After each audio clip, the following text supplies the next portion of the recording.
নমস্কাৰ ষ্টুডিঅ'ৰ মজ্জাত মই মিনহাস এইবাৰ জুবিনক উভতি ধৰিছে পূব গুৱাহাটী বিহু কমিটিয়ে চানমাৰী বিহু কমিটিয়ে ইতিমধ্যে জুবিনক উভতি ধৰিছে শেহতীয়াকৈ জুবিন গাৰ্গে দিগন্ত ভাৰতীক অপমান কৰাক লৈ মন্তব্য কৰিছিল প্ৰতিক্ৰিয়া ব্যক্ত কৰিছিল কৈছিল মই নিৰ্দেশ নিদিও মই অনুৰোধ নকৰো মই আদেশ দিছো বিহু কমিটিয়ে ক্ষমা খুজিব লাগিব দিগন্ত ভাৰতীক তাৰ পিছতেই জুবিন গাৰ্গক উভতি ধৰিছে এতিয়া পূব গুৱাহাটী বিহু কমিটিয়ে এই মুহূৰ্তত সবিশেষ এই মুহূৰ্তত সবিশেষ লইবে কাৰণে চেষ্টা কৰিছো এইবাৰ জুবিনক উভতি ধৰিলে পূব গুৱাহাটী বিহু কমিটিয়ে জুবিনক উভতি ধৰিছে এইবাৰ পূব গুৱাহাটী বিহু কমিটিয়ে আমাৰ কোনো শিল্পীক আজিলৈ অপমান কৰাৰ নজিৰ নাই এই মন্তব্য পূব গুৱাহাটী বিহু কমিটিৰ আমাৰ কোনো শিল্পীক আজিলৈ অপমান কৰাৰ নজিৰ নাই কি যুক্তিত জুবিনে আদেশ দিছে ক্ষমা খুজিবলৈ হে আমি বুজি পোৱা নাই কি যুক্তিত জুবিনে আদেশ দিছে আমাক ক্ষমা খুজিবলৈ আমি দিগন্ত ভাৰতীৰ সৈতে একো চুক্তি কৰাই নাছিল আমি দিগন্ত ভাৰতীৰ সৈতে একো চুক্তিয়েই কৰা নাছিল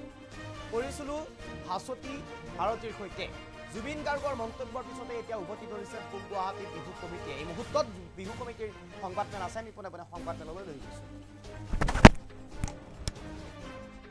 খুজিব লাগিলে তেওঁলোকেও কৰিব লাগিব এই বিহু কমিটিক তেওঁলোকে যদি অপজহ দিছে সেইটোতো উচিত হোৱা নাই সেইটোতো উচিত হোৱা নাই ৰাজহুৱাভাৱে যি ধৰণে অপজহ দিছে সেইটোতো উচিত হোৱা নাই আমি কোনো শিল্পীক আমি অসন্মান কৰা আমাৰ নজিৰ নাই পূব গুৱাহাটী বিহু সন্মিলন আজি ৬৪ বছৰে যিসকল শিল্পীক লৈ এই অনুষ্ঠানটো চলি আছে তেওঁলোকক কেতিয়াও আমি অসন্মান কৰিব বিচৰা নাই আৰু দিগন্ত ভাৰতীৰ নিচিনা এটা বিশিষ্ট শিল্পী যথেষ্ট অভিজ্ঞ শিল্পী আমি যাক মৰম কৰোঁ শ্ৰদ্ধা কৰোঁ তেনেধৰণৰ শিল্পী এগৰাকীক আমি অসন্মান কৰাৰ কোনো প্ৰশ্ন নুঠে কিবা এটা ঘটনা হ'ল যিটো ঘটনাৰ কাৰণে আমি নমাবলৈ বাধ্য হ'লোঁ আমাৰ কিছু নিয়ম নীতি আছে আমি দিগন্ত ভাৰতীৰ লগত কোনো চুক্তিবদ্ধ নাছিলোঁ আমি ভাস্বতী ভাৰতীৰ লগত আমি চুক্তিবদ্ধ আছিলোঁ আমাৰ তাত কিছু নিয়ম নীতিৰ মাজেৰে আমি তেওঁলোকক গীত পৰিবহণ দিছোঁ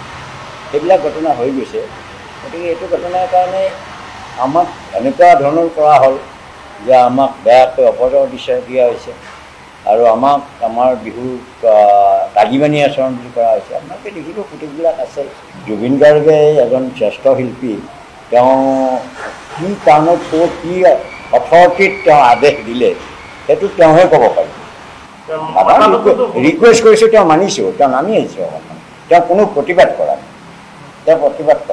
আৰু তেওঁ আমাৰ নিমন্ত্ৰিত অতিথি নহয় কোনোবাই কৈছে এইটো বেলেগ কথা তেওঁ নিমন্ত্ৰিত গায়ক নহয় আমাৰ লগত দায়বদ্ধ আছিল ভাস্বতী ভাৰতী তাত কৰি তেওঁক লৈ অহাটো এইটো ডাঙৰ কথা নহয় চাইড কৰি লৈ আহি তেওঁক নমাই দিয়া হৈছে এইটো ডাঙৰ কথা নহয় এইটো হ'ব পাৰে তেওঁকতো আৰু চুঁচৰি টানি অনা নাই আমি তালিবানী যিটো শব্দ কৈছে এই তালিবানী প্ৰক্ৰিয়াটো আমি কৰা নাই জাতীয় সাজপাৰ পৰম্পৰাগত সাজপাৰ বুলি কোৱা হৈছে আপুনি কালি দেখিছে যোৱাকালি নীল আকাশে গীত পৰিবহণ কৰিছে গীত পৰিবহণ কৰি তেওঁলোকে সুন্দৰভাৱে চুৰীয়া পাঞ্জাবী পিন্ধি পেলাই গীত কৰিলে আনকি তেওঁৰ যে মিউজিচিয়ান তেওঁলোকেও কিছু পৰিমাণে তেনেধৰণৰ সাজপাৰ কৰিছে এইটো সম্ভৱ নহয় তেওঁ স্পষ্টকৈ নীল আকাশে ধুনীয়াকৈ কৈছে যে শিল্পী সমাজ আৰু সংগঠকসকলৰ এটা যদি এই নাথাকে মিল নাথাকে বা এটা নিৰ্দিষ্ট হেৰিৰ ভিতৰত নাথাকে তেতিয়াতো এনেধৰণৰ অনুষ্ঠান কৰাৰ অসুবিধা হয় গতিকে আমাৰ যিটো নিৰ্দেশনা বা আমাৰ যিটো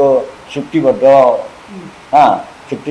চুক্তিপত্ৰত যি লিখা আছে তেওঁ সেইখিনি মানি লৈছে ভাল পাইছোঁ আমি তেওঁ ভাল পাইছে আমাৰ কি নহ'ব তেওঁ নিজে কৈছে যে মই চুৰিয়াখনটো য'তে ত'তে মানে পিন্ধি বিশেষকৈ মই ক্ষমাৰ কথাটো নাহে ক্ষমাটো খুজিব লাগিলে তেওঁলোকেও কৰিব লাগিব এই বিহু কমিটিক তেওঁলোকে যদি অপজহ দিছে সেইটোতো উচিত হোৱা নাই ৰাজহুৱাভাৱে যি ধৰণে অপজহ দিছে সেইটোতো উচিত হোৱা নাই আমি কোনো শিল্পীক আমি অসন্মান কৰা আমাৰ নজিৰ নাই পূব গুৱাহাটী বিহু সন্মিলন আজি ৬৪ বছৰে যিসকল শিল্পীক লৈ এই অনুষ্ঠানটো চলি আছে তেওঁলোকক কেতিয়াও আমি অসন্মান কৰিব বিচৰা নাই আৰু দিগন্ত ভাৰতীৰ নিচিনা এটা বিশিষ্ট শিল্পী যথেষ্ট অভিজ্ঞ শিল্পী আমি যাক মৰম কৰোঁ শ্ৰদ্ধা কৰোঁ তেনেধৰণৰ শিল্পী এগৰাকীক আমি অসন্মান কৰাৰ কোনো প্ৰশ্ন নুঠে কিবা এটা ঘটনা হ'ল যিটো ঘটনাৰ কাৰণে আমি নমাবলৈ বাধ্য হ'লোঁ আমাৰ কিছু নিয়ম নীতি আছে আমি দিগন্ত ভাৰতীৰ লগত কোনো চুক্তিবদ্ধ নাছিলোঁ আমি ভাস্বতী ভাৰতীৰ লগত আমি চুক্তিবদ্ধ আছিলোঁ আমাৰ তাত কিছু নিয়ম নীতিৰ মাজেৰে আমি তেওঁলোকক গীত পৰিৱেশন দিছোঁ। সেইবিলাক ঘটনা হৈ গৈছে। গতিকে এইটো ঘটনাৰ কাৰণে আমাক এনেকুৱা ধৰণৰ কৰা হ'ল যে আমাক বেয়াকৈ অপৰাধ দিয়া হৈছে আৰু আমাক আমাৰ বিহুক তাগিমানি আচৰণ বুলি কৰা হৈছে। আপোনালোকে দেখিব গোটেইবিলাক আছে। জুবিন গাৰ্গে এজন শ্ৰেষ্ঠ শিল্পী, তেওঁ কি কাৰণত কি অথৰিটিত তেওঁ আদেশ দিলে সেইটো তেওঁহে ক'ব পাৰিব।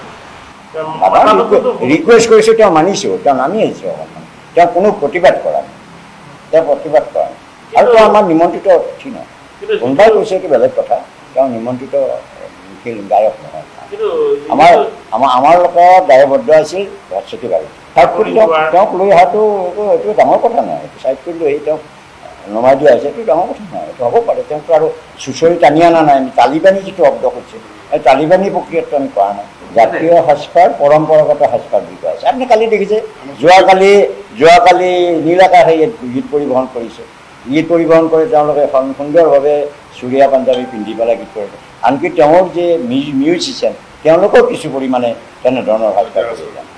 এইটো সম্ভৱ নহয়। তেওঁ স্পষ্টকৈ নীল আকাশে ধুনীয়াকৈ কৈছে যে শিল্পী সমাজ আৰু সংগঠকসকলৰ এটা যদি এই নাথাকে, মিল নাথাকে বা এটা নিৰ্দিষ্ট হেৰিৰ ভিতৰত নাথাকে, তেতিয়াতো এনেধৰণৰ অনুষ্ঠান পতাৰ অসুবিধা হয়। গতিকে আমাৰ যিটো নিৰ্দেশনা বা আমাৰ যিটো চুক্তিবদ্ধ